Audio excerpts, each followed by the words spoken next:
ચાલો. નમસ્કાર વિદ્યાર્થી મિત્રો, હું રોહિત સુંદરવા ફરી આ એક અગત્યના ઇમ્પોર્ટન્ટ સેશન સાથે આપની સાથે આવ્યો છું. આ સેશનમાં તો કે જીપીએસસી જેની હાલમાં વેકેન્સી આવી છે 71 જેવી, એટલે કે 70ની આસપાસ જગ્યાઓ હતી અને આપણે તો કે વિચારતા હતા જગ્યાઓ ઓછી છે, પણ આખરે તો કે જગ્યાઓ પણ વધી ગઈ છે. 213 જગ્યાઓ થઈ છે. સાથે સાથે વાત કરીએ તો આરએફઓ છે એની પણ જગ્યા આવી છે, ઇજનેરી સર્વિસ છે એની પણ જગ્યા આવી છે અને ફોર્મ ફિલિંગ ચાલુ થઈ ગયા છે. ફોર્મ ફિલિંગ છે કઈ રીતના કરવું એનું સેશન ઓલરેડી તો કે આપણા વિડીયો સેક્શનમાં છે. અને આમાં તો કે જીપીએસસી ઓજસ ઉપર ફોર્મ ફિલિંગ થાય છે અને ઓજસ ઉપર જ બધા ગુજરાત ગવર્મેન્ટના વધારે પડતા ફોર્મ ફિલિંગ થાય છે. હવે વાત કરીએ તો કે જીપીએસસી તો કે ભાઈ યુપીએસસી પછી સૌથી અઘરામાં અઘરી કહેવાય ને કે ક્યાંક ને ક્યાંક લોઢાના ચડા ચાવવા એના જેવું આ વસ્તુ છે. તો યુપીએસસી છે એની જ આબેહૂબ એટલે કે થોડી કોપી એટલે જીપીએસસી. યુપીએસસીની જે પેટર્ન છે એ જ એક્ઝામ પેટર્નને બધું આપ્યું જીપીએસસીમાં. ગુજરાતને સૌથી અઘરામાં અઘરી પરીક્ષા કહેવાય તો આ જીપીએસસી છે ને એમાં તો કે તમે ગુજરાતમાં ક્લાસ 1-2ની સારામાં સારી જે ગુજરાતની અપર લેવલની પોસ્ટ છે એમાં તમે લાગી શકો. હવે અહીંયા તો કે અહીંયા તમને પ્રિલિમની તારીખે મળી ગઈ, મેન્સની તારીખે મળી ગઈ. આપણે અહીંયા વાત કરવાની છે કે જે લોકો તો કે ભાઈ ફર્સ્ટ ટાઈમ જીપીએસસીમાં એપ્લાય કરે છે અથવા તો કે એ પણ આઈડિયા નથી કે ભાઈ એડવર્ટાઇઝમેન્ટમાં એવી ઘણી બધી વસ્તુ છે કે જે કામની છે, તો એ બધી આપણે પ્રોપર સિલેબસ કઈ રીતના છે, પેટર્ન કઈ રીતના છે, જો કે તમારામાંથી ઘણા બધા વિદ્યાર્થીઓને આ ખબર હશે, તો ભાઈ આપણે આ વિશે આપણે આ સેશનમાં ચર્ચા કરવાની છે. 1 બાય 1 જોઈએ કઈ રીતના છે. ચાલો આગળ વધીએ. તો અહીંયા ક્લાસ 1-2ની આ વેકેન્સી છે. ટોટલ તો કે હવે વેકેન્સી 213 થઈ ગઈ છે. સાથે તો કે પ્રિલિમની ડેટ પણ અહીંયા તમને આપેલી છે, પણ એ પહેલાં જોઈએ 2 એપ્રિલથી ફોર્મ ફિલિંગ ચાલુ થયા છે. તમે 16 એપ્રિલ સુધી ફોર્મ ફિલિંગ કરી શકશો. અહીંયા તો કે પ્રિલિમની તારીખ તમારી પાસે છે 7 જૂન. 7 જૂનના પ્રિલિમ પરીક્ષા રહેશે. મેન પરીક્ષા છે એની પણ ટેન્ટેટિવ ડેટ આપી છે. મેન પરીક્ષા એટલે કે તમારે આ 1400 માર્ક જે મેન્સના છે એને તમારે સાથે લઈને ચાલવાના. 1400 માર્ક છે એ જ છે. પ્રિલિમ તો ઓનલી ક્વોલિફાઈંગ છે. આગળ વધીએ તો કે અહીંયા આખી રનવે તમે જુઓ તો કે 2થી તમારા 16 સુધી ફોર્મ ફિલિંગ થશે. પછી 7 જૂને તમારી પ્રિલિમ પરીક્ષા રહેશે, એટલે એનો મતલબ તમને અહીંયાથી પરીક્ષા આજથી અત્યારથી ગણીએ તો તમારે 60ની અપ દિવસ રહે, પણ તમે જો છેલ્લી તારીખથી ગણો તો 50 દિવસનો ટાઈમ તમને રહે, અરાઉન્ડ 50 દિવસ જેવા. ત્યાંથી તમે તો કે મેન જે એક્સપેક્ટેડ ડેટ છે ઓક્ટોબર 5-10-2026 છે, એટલે અરાઉન્ડ તમને પછી પ્રિલિમ પછી 4 મહિનાનો ટાઈમ મળે. એટલે કે અહીંયા તો કે તમારી આ આખો 50 દિવસ તો કે પ્રિલિમ માટે, મેન્સ માટે તો કે તમારી પાસે 4 મહિના જેવો ટાઈમ છે. આ ટાઈમમાં તો કે તમારે પ્રોપર પદ્ધતિસરની તૈયારી કરવી, એકદમ ડીપલી ને એકદમ પ્રોપર, એકદમ કહેવાય ને કે એકદમ સ્ટાન્ડર્ડ તૈયારી કરવી પડે, કેમ કે તમે જીપીએસસી ક્લાસ 1-2ની કરો છો. સાથે હવે અહીંયા 213 વેકેન્સી જે અપગ્રેડેડ વેકેન્સી છે એની વાત કરીએ તો ક્લાસ 1ની 27 પોસ્ટ છે, ક્લાસ 2ની 186 પોસ્ટ છે. અહીંયા ટોટલ મળીને 213 જગ્યા, જેમાં તો કે ગુજરાત એડમિન સર્વિસની 11, સાથે ડીવાયએસપી 8 છે, ડેપ્યુટી કમિશનર કોટેજ ઇન્ડસ્ટ્રી 5 છે, સાથે સાથે assistant commissioner tribal development 2, superintendent prohibition excise જેની તો કે 1 જગ્યા છે, તાલુકા ડેવલપમેન્ટ ઓફિસરની 30, મામલતદારની 25 છે, સાથે સેક્શન ઓફિસર સચિવાલય 25, સાથે આસિસ્ટન્ટ કમિશનર કોટેજ ઇન્ડસ્ટ્રી જેની 20, ડિસ્ટ્રિક્ટ ઇન્સ્પેક્ટર લેન્ડ રેકોર્ડ એની 20 જગ્યા છે, અને એના વગરની government labour, social welfare, excise એની મળીને ટોટલ 66 એટલે કે 66 જગ્યા એવી છે. ટોટલ મારીને ક્લાસ 1-2ની થઈને આવી રીતના 213 જગ્યા છે. અહીંયા વાત કરીએ તો કે મીન્સ ક્લાસ 1 જે છે એમાં સેલેરી તમારી કઈ રહી તો કે પે આ લાગે 56,100 થી 1,77,500, જ્યારે ક્લાસ 2માં તો કે તમારું પે લેવલ 8 આવે, અહીંયા લેવલ 10 આવે. લેવલ 8 એટલે મતલબ 44,900થી તમારું 1,42,400 આ લેવલ લાગે, એટલે સેલેરી તો સારી, રેપ્યુટેડ પોસ્ટ, એકદમ ઊંચામાં ઊંચી પોસ્ટ એ છે. અહીંયા વાત કરીએ આગળ તો કે હવે ફોર્મ ભરવું છે, કોણ ભરી શકશે? તો જે લોકોનું ગ્રેજ્યુએશન કમ્પ્લીટ થઈ ગયું એ તો ભરી શકે અહીંયા. એટલે કે જે લોકોનું ગ્રેજ્યુએશન કમ્પ્લીટ છે, કોઈ પણ ગ્રેજ્યુએટ કેન્ડિડેટ એટલે કે must hold a bachelor degree from any રિકગ્નાઇઝ university, જે લોકો પાસે બેચલર ડિગ્રી કમ્પ્લીટેડ છે એ તો ભરી શકે. સાથે સાથે તો કે જે ફાઇનલ યર સ્ટુડન્ટ છે, એટલે એમાં એક કન્ડિશનલ છે કે તમે જ્યારે મેન્સ એપ્લિકેશન કરો, એટલે કે તમે ત્યારે અરજી કરી શકો ફાઇનલ યરમાં છો તો, પણ તમારી જ્યારે મેન્સ એક્ઝામ આવે ત્યારે તો તમારી પાસે ત્યારે ડિગ્રી સર્ટિફિકેટ હોવું જોઈએ. અહીંયા જો allowed to sit to prelim but the final degree must be officially obtained before submitting the mains application. એટલે કે તમારી જે મેન્સ એપ્લિકેશન તમે કરો એ પહેલાં તમારી ફાઇનલ ડિગ્રી આવી ગઈ હોવી જોઈએ. અત્યારે તમે એપ્લાય કરી શકો, પ્રિલિમ એક્ઝામ આપી પણ શકો. MBBS જે કેન્ડિડેટ છે એમના માટે પણ અહીંયા એક એક્સેપ્શન છે. શું છે? Conditionally admitted to mains even if mandatory internship is incompleted pending file and clearance. એટલે કે તમે જો MBBSમાં હોય તમે ઇન્ટર્નશીપમાં હોય તો તમે ફોર્મ ફિલિંગ કરી શકો, પણ જ્યારે મેન્સનું એપ્લિકેશન આવે તમારી ત્યારે તમારું ઇન્ટર્નશીપ છે એ કમ્પ્લીટ હોવું જોઈએ. તો આ ક્રાઇટેરિયા છે કે જે અગત્યનો છે.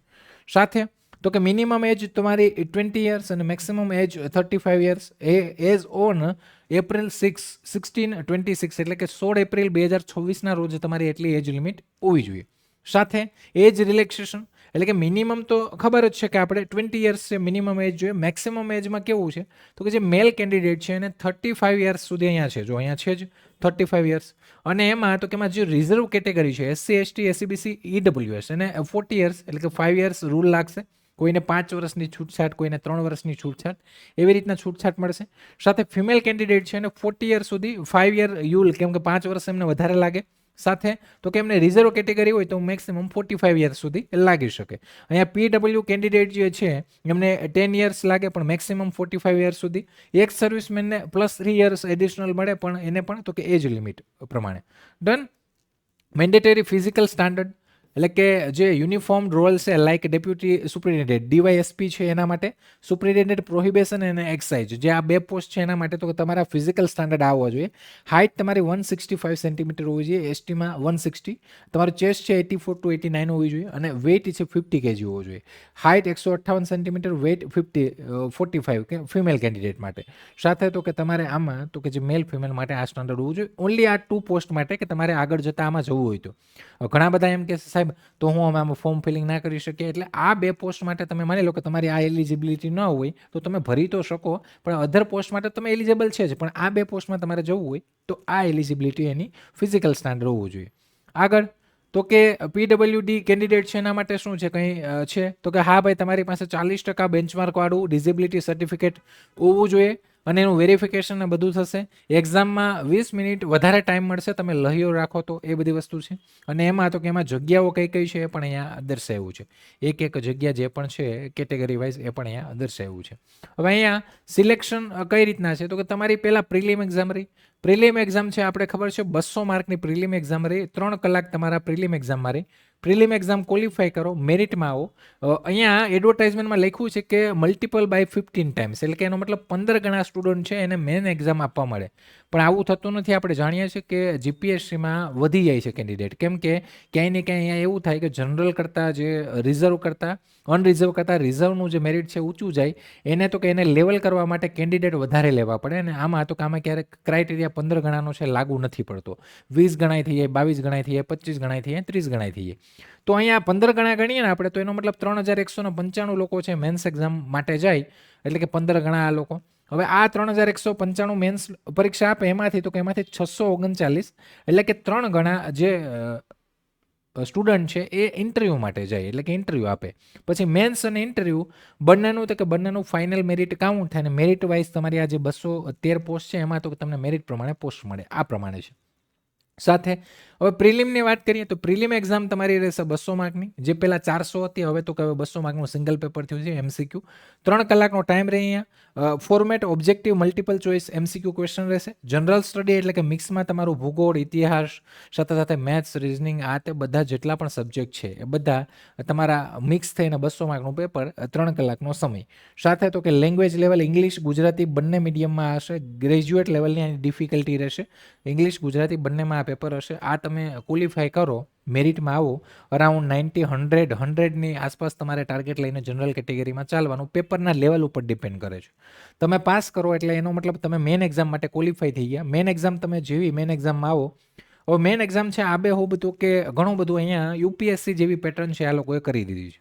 મેન એક્ઝામ જે છે એમાં તો કે ટોટલ 7 પેપર છે કામના છે અહીંયા તમારા માટે. હવે 7 પેપરની વાત કરીએ તો કે તમારા જે 2 પેપર છે અહીંયા તો કે 7 પેપરમાંથી 2 પેપર, પેપર 1 જે છે ગુજરાતી છે, અને અહીંયા તો કે આ આખી પરીક્ષા તમારી ડિસ્ક્રિપ્ટિવ રહેશે, જેમાં તો કે તમારે લખવાનું આવશે લાઈક આપણે જે 12માં જેવી રીતના લખીએ છીએ.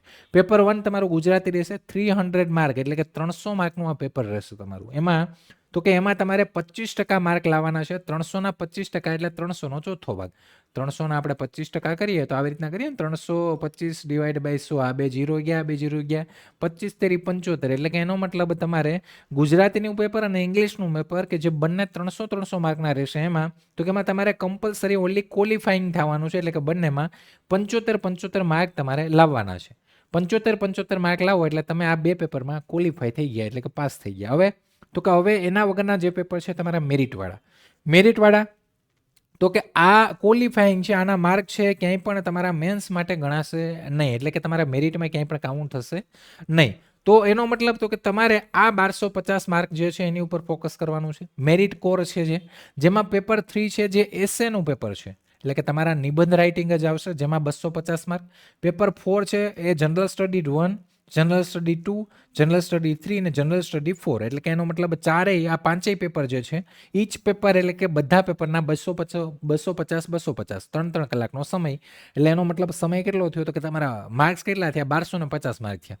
આ 1250માંથી તમે મેરિટમાં આવો, મેરિટ અરાઉન્ડ 50% આસપાસ તમારે ગણીને ચાલવાનું, એનાથી નીચું પણ જાય અથવા એનાથી 2-5% આમથી આમ થાય, એટલા માર્ક્સ તમે લાવો એટલે તમે તો કે મેન્સના જે ઇન્ટરવ્યૂના 3 ગણા જે લોકો છે એમાં તમે આવી જાઓ. 3 ગણામાં આવ્યા એટલે હવે તમારું ઇન્ટરવ્યૂ આવ્યું. તમે આ 1250માંથી જે માર્ક લાવ્યા એ અહીંયા સાઈડમાં પડ્યા રહેશે. એ જ માર્ક ઉપર તમે ઇન્ટરવ્યૂમાં ગયા મેરિટ પાર કરીને. ઇન્ટરવ્યૂ તમારું 150 માર્કનું થશે, એટલે ટોટલ તમારા માર્ક થશે 1400. આ જે 1400 માર્ક છે એમાંથી મેરિટ કાઉન્ટ થશે ને એમાંથી 213 લોકો છે સિલેક્ટ થશે ને એ જ ક્લાસ 1-2ની જે પોસ્ટ છે એમાં ગુજરાત ઉપર તો કે ગુજરાતમાં આ ક્લાસ 1-2ની જે 213 જગ્યા છે ત્યાં એ નોકરી ઉપર એ લોકો લાગશે, એટલે કે આ 213 જણા લાગશે. તો એનો મતલબ તો કે ભાઈ અઘરું છે તો કે હા અઘરું તો છે જ. જીપીએસસી છે, યુપીએસસી જેવી પેટર્ન છે અને સાથે તો કે તમારે તો કે અહીંયા મૂળ સુધી જવું પડશે. આપણે તો કે બીજી બધી ભરતીઓમાં ઉપર છલ્લું નીકળી જાય એવું નથી. અહીંયા જીપીએસસી છે, ગુજરાતની સારામાં સારી પોસ્ટ છે એ તમને જીપીએસસી ઓફર કરે છે ને એના માટે તમે તૈયારી કરો છો. એટલે કે ગુજરાતનો જે વહીવટી વિભાગ, ગુજરાતનો જે પણ વિભાગો છે એમાં અપર લેવલની પોસ્ટ ઉપર તમે જાઓ છો, એટલે એનો મતલબ તો કે લેવલ પણ એવો હશે, એટલે લેવલે આવે, પરીક્ષા અઘરી છે અને તમારે તૈયારી પણ એ પ્રમાણે કરવી પડશે ને એક ટાઈમ લિમિટ એ તમારી પાસે છે. હવે એપ્લિકેશન ફોર્મ ફિલિંગ કઈ રીતના કરવું તો એના માટેનું જે સેશન છે આપણા વિડીયો સેક્શનમાં છે. સાથે તો કે ફોર્મ ફિલિંગમાં જે લોકો SC ST SCBC EWS PW ex serviceman એ લોકોને તો કે કોઈ ફી નથી પે કરવાની. ઓનલી જનરલ અનરિઝર્વડ જે લોકો છે એમને ₹100 પ્લસ પોસ્ટલ ને સર્વિસ ચાર્જ તમારે પે કરવાનો છે. ફોર્મ ફિલિંગ માટે તમે જીપીએસસી ઓજસ gujarat.government.in એ સાઇટ ઉપર જવાનું છે અને ફોર્મ ફિલિંગ કઈ રીતના કરવું એ પણ આપણી તમને કીધું એમ વિડીયો સેક્શનમાં છે. 16 એપ્રિલ 2026 સુધી ફોર્મ ફિલિંગ થશે, તો વહેલી તકે ફોર્મ ભરી દેજો, છેલ્લી તારીખ સુધી નહીં જતા. અને આની સાથે તો કે જો તમે નવા હોય, ટેલિગ્રામ ચેનલ હજી સુધી તમે જોઈન ના કર્યું હોય તો ડિસ્ક્રિપ્શનમાં લિંક છે ત્યાંથી જોઈન કરી લેજો. તમને કોઈ નવી ભરતીની માહિતી, કોઈ રિઝલ્ટ, કોઈ પણ free of cost lecture series, આ તમામ જે ભરતીને તમે તૈયારી કરો છો એની તમામ માહિતીની તમને વિગત મળતી રહેશે અને નવી અપડેટ મળતી રહેશે. તો આશા રાખું કે તમને આ સેશન પસંદ આવ્યું હશે. વહેલી તકે ફોર્મ ફિલિંગ કરી દેજો. છેલ્લા વર્ષવાળાએ ભરી શકે, ગ્રેજ્યુએટે ભરી શકે અને તૈયારીમાં લાગી જાજો. જો તમે જીપીએસસીમાં તમારે પ્રોપર તૈયારી કરવી હોય તો એકદમ અત્યારથી તૈયારી ચાલુ કરી દો. અને ઘણા બધા તમારામાંથી વર્ગ એવો હશે કે ભાઈ લોંગ ટાઈમથી ટાઈમે તૈયારી કરતો હશે, તો પ્રોપર તૈયારી કરજો. અને જે લોકો તૈયારીમાં લાગ્યા છે, જે કરે છે, એમના બધાને ભાઈ all the best of luck. સારી જગ્યા હવે થઈ ગઈ છે, તો તમારા સારા એફર્ટ, સારી વસ્તુ આપો એટલે તમને રિઝલ્ટ મળશે. અને તો કે આ ભરતી આ જે છે લેવલ એ એવું છે કે એમાં તમને એક વખતમાં સફળતા મળે નાય મળે તો કંઈ વાંધો નહીં, તમે આગળ વધતા રહો, પણ છોડવાનું નથી. જેમ તમે તો કે ભાઈ ટકી રહેવાનું છે તો બચી રહ્યા. આનો મતલબ એ છે ગવર્મેન્ટ સેક્ટર, ગવર્મેન્ટ જોબમાં આ જ વસ્તુ છે. તો આશા રાખો કે ભાઈ તમને સમજાઈ ગયું હશે ને આવા જ ફરી નવા સેશન, નવી માહિતી સાથે ફરી આપણે આવશું. ત્યાં સુધી રજા લઉં છું. જો સેશન પસંદ આવ્યું હોય તો લાઇક, શેર, સબસ્ક્રાઈબ કરતા રહેજો. ચાલો ત્યારે જય હિન્દ, જય ભારત.